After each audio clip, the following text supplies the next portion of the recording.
6월 강사 시험 및 강의 평가를 보면서 이제 같은 점은 평소에 그 교재 연구를 하실 때 좀 이렇게 그냥 단순하게 어떤 뭐 문제를 한번 풀어본다 뭐 그런 것보다도 좀 어떻게 설명하면 더 이렇게 좀 간단 명료하게 그 설명할 수 있겠느냐, 쉬우면서도 간단 명료하게 그 연구를 좀 하셨으면 좋겠다는 생각을 했거든요. 그래서 물론 이제 그 학생들이 예를 들어서 이제 뭐 자기가 혼자 이제 공부하다가 잘 모르겠어 갖고 그랬고 뭐 책에 있는 풀이도 봤는데 되게 복잡하고 그래서 그럼 뭐 학원 선생님한테 가서 물어봐야지 라고 했는데 학원 선생님이 굉장히 정말 간단 명료하면서 쉽게 이렇게 설명을 하셨을 때 학생들한테 굉장히 강한 강렬한 인상을 남길 수 있지 않을까 그런 생각을 좀 해보게 되거든요. 그래서 선생님 되게 좋아하게 되겠죠, 당연히. 그래서 이제 그런 관점에서 좀 평상시에 이렇게 좀 그런 고민을 좀 하셨으면 좋겠다라는 생각을 좀 한번 해봤습니다. 자, 그러면 처음에 정성진 팀장님, 물론 이제 뭐 정답도 다 맞았고 했지만 좀 길고 좀 지루한 풀이가 아니었는가. 그래서 좀 간단하게 했으면 좋겠다는 생각을 했고요. 뭐 그 문제는 이제 고3 모의고사 기출 문제였는데, 물론 이제 선생님은 뭐 지금 나영반을 이끌고 가시지만, 그게 이제 가영에서 올해 출제가 되었었죠. 근데 제가 이게 가만히 보니까 고2들 수행평가로 되게 많이 지금 질문을 하고 있어요. 그 문제를. 학교에서 그 수행평가 프린트를 이렇게 갖고 와서 질문하는 걸 들어보면은 그 문제가 많이 나오더라고요. 그래서 올해 그 기말고사에서 출제가 되지 않겠나, 몇몇 학교에, 뭐 다야 모르겠죠. 그렇지만 몇몇 학교에서 출제가 될 거라는 그 예감을 좀 이렇게 갖게 돼서 한번 출제하게 됐습니다. 두 번째, 김경미 선생님, 첫 번째 문제, 사실은 그 문제가 시험에 자주 출제되는, 중학교 2학년 시험에 자주 출제되는 문제는 아니에요. 이제 약간 고난이도죠. 한마디로 해서. 선생님도 언급하셨다시피 삼각형을 이루지 않는다. 그런 경우에는 출제가 많이 되고 있지만, 사각형인 경우는 좀 출제가 안 되고 있죠. 그래서 좀 더 이제 우리가 강사평가다 보니까 좀 더 폭을 넓혀가지고 한번 출제를 해봤습니다. 그러나 그것이 삼각형이라면은 그럼 최다 인출 문제가 되겠습니다.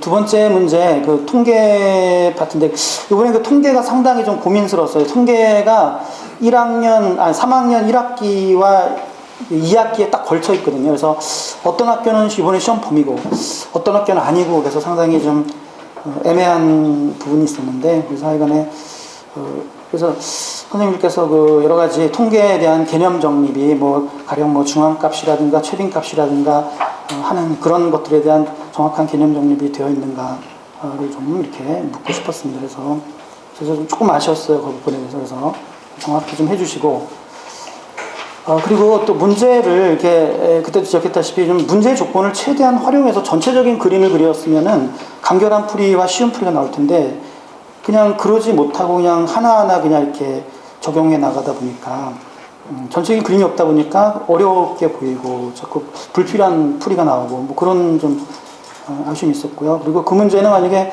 통계에서 시험 범위가 들어간 학교라면은 자주 출제가 되고 있는 그런 빈출 문제라고 할 수가 있겠습니다. 네. 그다음에 김래영 선생님 방금 전에 하셨는데요. 아주 굉장히 간결하고 간단하고 쉽게 알아듣기 좋게 잘 설명하셨고요. 그리고 그 문제는 거의 고3 모의고사에서 21번에서 또는 30번에 해당되는 그런 문제이기 때문에 자주, 물론 전체적인 흐름으로 봤을 때 자주 출제가 되고 있어요. 그런 문제가. 근데 그런 게 이제 21번과 30번에서 자주 출제가 되고 있습니다. 그 다음에 김수현 선생님, 제가 봤을 때는 이제 점점 이렇게 좀 차분하게 설명을 좀 이제 잘 하시는 것으로 보입니다. 그래서 아주 굉장히 발전을 하시고 계시고요. 그래서 그 문제는 이제 수능 기출 문제죠. 수능 기출 문제이니까 고등학교 2학년 이번 이제 내신 시험에서 아마 약간 고득점을 노린 학생들이 꼭 알아야 될 그런 문제고요.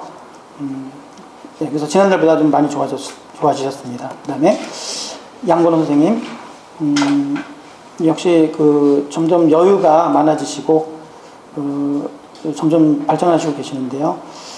다만 이제 입원해서 그 판서를 하실 때 좀 중요한 어떤 문구라든가 그런 표현을 좀 빠뜨리지 않았으면. 그래서 아까 같은 경우는 사탕수가 몇 개다 하는데 그런 것이 좀 빠진 것 같아요. 그래서 그 개수만 나오고, 그리고 이제 그 두 문제는 다 뭐 굉장히 뭐 출제가 잘 되고 있죠. 뭐 거의 다 100%라고 봅니다. 저는 그 첫 번째 문제든 두 번째 문제든 많이 출제가 되고 있고요. 그다음에 양상준 선생님, 먼저 고등학교 1학년 그 문제, 수험 문제가, 그 문제는 이제 강서고등학교에서는 그보다 더 어렵게 출제가 되고 있어요.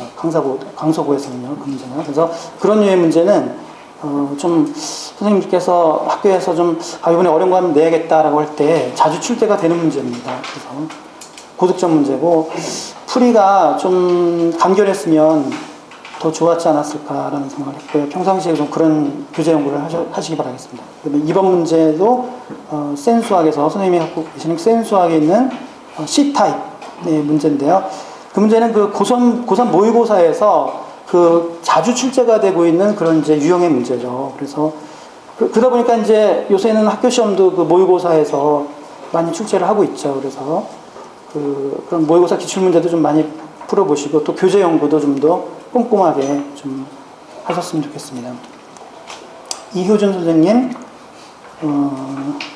역시 마찬가지로 조금 이제 그 문제가 블랙 라벨인데, 제가 알기로는 이효준 선생님께서 블랙 라벨이 교재인 걸로 알고 있거든요. 그래서 그 교재 연구가 좀 꼼꼼했으면 좋겠다. 그리고 또 하실 때 좀 간결한 풀이, 좀 간단한 풀이, 이런 학생들한테 이렇게 좀 이렇게 강렬한 인상을 남길 수 있는 그런 풀이를 좀 연구하시고요. 그리고 그 문제는 이제 아까도 언급했듯이 강서고에서 작년에 기출이 되었는데, 그보다 훨씬 더 어려웠는데, 하여간에 그 문제도 요새 자주, 고난이도 문제로는 자주 출제되는 경향이 있습니다. 장원 선생님께서 이번에 이제 6월 1일 날 치렀던, 평가원 모의고사, 수학 나형 그 21번 문제를 제가 좀 변형을 했는데, 왜냐면 그거를 그냥 내면 너무나 길어지기 때문에 풀이가, 해서 제가 범위를 조금 좀 이게 조절을 해가지고 좀 빨리 끝낼 수 있도록 이렇게 했는데, 선생님께서 보니까 풀어보신 것 같아요. 풀어보신 것 같은데 조금 제대로 확실하게 풀어보시지 않아서 갖고 여기서 좀 이렇게 매끄럽지 못하게 이렇게 하셨는데, 좀 교재원 같이 좀 꼼꼼하게 좀 이렇게, 저도 이제 애들도 그렇잖아요. 애들이 보면은 뭐 그래요.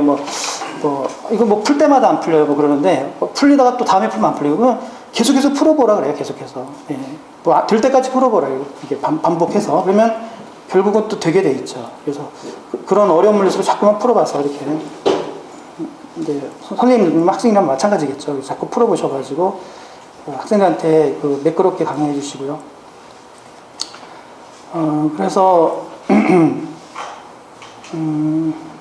뭐 그 문제는 21번인데, 요즘에 그 수학 나형에서 21번이 예전에 30번처럼 이렇게 굉장히 시간이 많이 걸리는 문제로, 이렇게 또 작년 수능부터 이게 또 바뀌더라고요, 추세가요. 그래서 그작년까지는 30번이 그랬는데, 이거 21번으로 또 옮겨가는 것 같아요. 아마 선생님들이 막 학생한테 얘기해 주니까 아마 또 출제자들이, 교육평가원 출제나 교육청 평가원 출제자들이 아마 또 이렇게 살짝 좀 바꾸는 것 같아요. 그래서 그런 어떤 추세의 변화 같은 것들도 학생들한테 좀 이렇게 설명을 좀 해주시고요. 그 다음에 장지 선생님, 첫 번째 대칭시키는 문제, 그거 나름대로 잘 하셨는데, 조금 더 역시 아까 저 지적했듯이 좀 시간을 절약할 수 있는 그런 풀이를 좀 더 연구해 주시고요. 그리고 그 문제는 예전에 사관학교에서 기출문제로 출제가 되었던 문제인데요. 그거를 이제, 그대로 시험에 좀 내지는 않고 있어요, 현재. 근데 다만 이제 난이도를 좀 낮춘다면은, 그러니까 그냥 단순하게 선대칭으로 간다면은, 반드시 시험에 출제가 되는, 이번 시험에 그런 문제가 되겠고, 이번 문제 같은 경우는 이제, 조금 더 이렇게 좀 오류가 없는, 그때 오류가 있었죠. 니은 보기에서 오류가 있었는데, 오류 없는 좀 꼼꼼한 풀이를 좀 해주시고, 그 문제도 그 고3 모의고사에서 그 나왔던, 출제가 되었던 문제였는데, 약간 난이도가 있었던 그런 문제였습니다. 그 다음에 주정민 선생님께서 하셨던 그 표 활용해서 굉장히 잘하셨는데요. 예, 그래서 실수할 수 있는 부분이 있었는데 그걸 실수할 수 있는 부분도 잘 피해 가시면서 잘 설명하셨고, 시험에서는 굉장히 그 자주 출제되고 있는 문제라고 보입니다. 그 다음에 두 번째 그래프 문제도 그래프도 잘 그리시고 색분필 사용도 아주 좋았고요. 다만 이제 청색 분필을 좀 이렇게 글씨를 쓸 때나 식을 쓸 때 좀 자제를 하셨으면 잘 안 보이거든요, 우리 학생한테. 그래서 청색 분필은 이제 그래프상에서, 그림상에서 이렇게 뭐 각을 표시한다거나 뭐 선분을 표시할 때는 뭐 좋다고 생각하지만 글로써 쓰는 건 좀 조금 자제해 주시고요. 그리고 그래서 이제 그 두 문제 다 뭐 시험에 잘 나오고 있는 문제가 되겠습니다.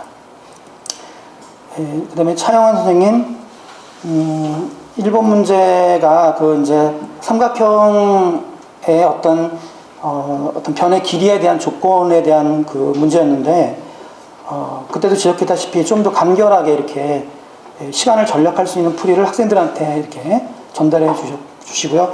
그것은 그 비단 삼각형뿐만 아니라 사각형, 오각형, 육각형에서 계속해서 적용할 수 있는 부분이 되겠습니다. 그 다음에 두 번째 문제 같은 경우는 잘 하셨는데, 그 조금 80점대에 맞춰서 설명하신 거에 비해서 좀 스피드를 좀만 더 올렸으면 좋지 않았을까 싶고요. 그 다음에 첫 번째 하셨던 문제는 이제 많이 출제가 되고 있고, 두 번째는 조금 어려운 문제가 돼서 좀 고득점을 노린 학생들이 좀 풀어봐야 될 문제가 아닐까 싶습니다. 그다음에 한수호 선생님 하셨던 역시 이제 고3 모의고사 전형적인 30번 문제였고, 상당히 그 난이도가 있는 문제인데 잘 해석하셨고 설명도 아주 잘 하셨습니다. 다만 역시 이제 물론 지나친 욕심일 수 있겠지만 끝부분에서 조금만 더 설명을 간결하게 하셨으면 정말 더 좋았지 않았을까라는 생각을 해봅니다. 네, 수고하셨습니다.